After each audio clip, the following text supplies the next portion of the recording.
నమస్తే టీవీ9 ఎక్స్ప్లెయినర్కు స్వాగతం.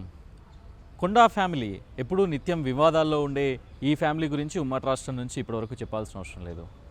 కానీ ఇప్పుడు తెలంగాణ ప్రభుత్వం వచ్చిన తర్వాత కాంగ్రెస్ పార్టీలో చేరి కొండా సురేఖ మంత్రిగా పదవీ బాధ్యతలు చేపట్టిన తర్వాత జరుగుతున్న వివాదాల గురించి, తాజాగా జరుగుతున్న వివాదాల గురించి ఈరోజు నేను మీకు వివరించబోతున్నాను.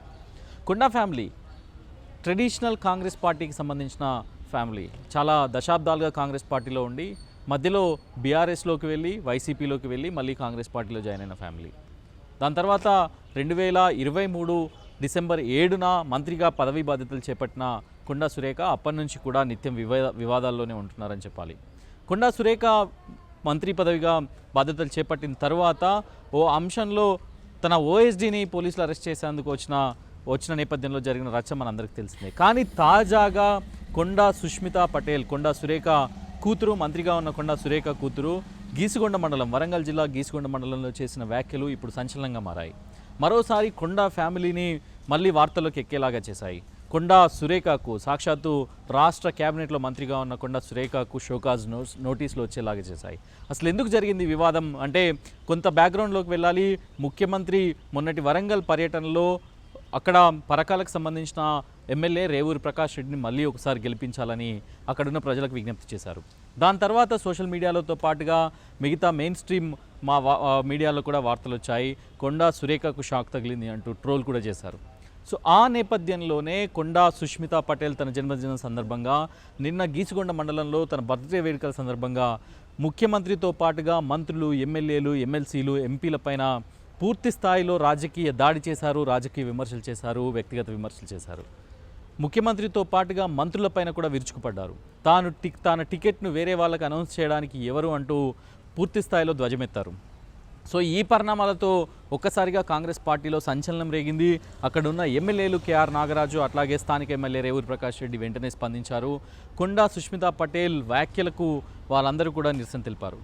కానీ కొండా సురేఖ కానీ కొండా మురళి కానీ దీనిపైన ఇప్పటివరకు వివరణ ఇవ్వలేదు. దీనిపైన సీరియస్ అయిన అధిష్టానం ఇప్పటికే కొండా సురేఖకి షోకాజ్ నోటీసులు అందజేసింది. 3 రోజుల్లో షోకాజ్ నోటీసులకి రిప్లై ఇవ్వాల్సిందిగా ఆదేశించింది. మంత్రిగా ఉన్న ఒక మహిళా మంత్రికి షోకాజ్ నోటీసులు అందడం మొదటిసారి అనే చెప్పాలి.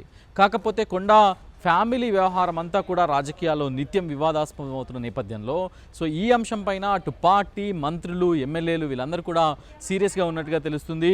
ప్రతిసారి లాస్ట్ టైం కూడా కొండా సుష్మిత వ్యవహారంలోనే ఈ గొడవంతా చెలరేగింది. దాని తర్వాత మీనాక్షి నటరాజన్, రాష్ట్ర కాంగ్రెస్ వ్యవహారాల ఇన్ఛార్జిగా ఉన్న మీనాక్షి నటరాజన్ దగ్గర ఈ గొడవంతా కూడా సెటిల్ అయింది.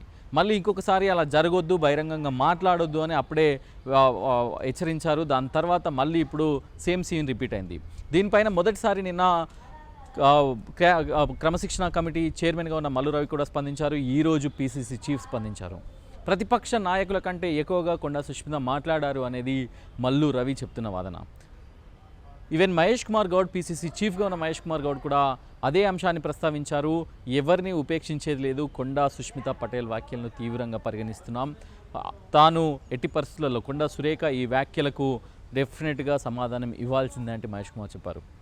దాంతోపాటుగా తాను సమాధానం ఇవ్వడానికి కూడా కొండా సురేఖ రెడీ అవుతున్నారు. తనకు తన కూతురికి వ్యక్తిగత సంబంధమే తప్ప రాజకీయ సంబంధం లేదు అనే అంశాన్ని తన సన్నిహితుల దగ్గర, రాజకీయ మిత్రుల దగ్గర పంచుకుంటున్నారు. మొత్తం ఈ వ్యవహారంలో కాంగ్రెస్ పార్టీలో ఒక కుదుపుగానే చెప్పాలి. మహిళా కాంగ్రెస్ నాయకులు కూడా ఈరోజు కొండా సుష్మిత పైన విరుచుకుపడ్డారు. కాంగ్రెస్ పార్టీకి లాయల్గా పనిచేస్తున్న మహిళా కాంగ్రెస్ నేతలందరూ కూడా కొండా సుష్మిత తీరును తప్పుబట్టారు. సో మొత్తం వ్యవహారం అంతా కూడా ఇప్పుడు క్రమశిక్షణ కమిటీ ఎలాంటి నిర్ణయం తీసుకుంటుంది, ఎలాంటి రిప్లై వస్తుంది, ఎలాంటి నిర్ణయం తీసుకుంటుంది, కొండా సురేఖ క్యాబినెట్లో కొనసాగుతారా లేకపోతే బయటకు వేయబడతారా అనేది అయితే చూడాల్సి ఉంది. ఇది ఇవాల్టి ఎక్స్ప్లెయినర్. కెమెరా పర్సన్ శివాతో కలిసి ప్రభాకర్, టీవీ9.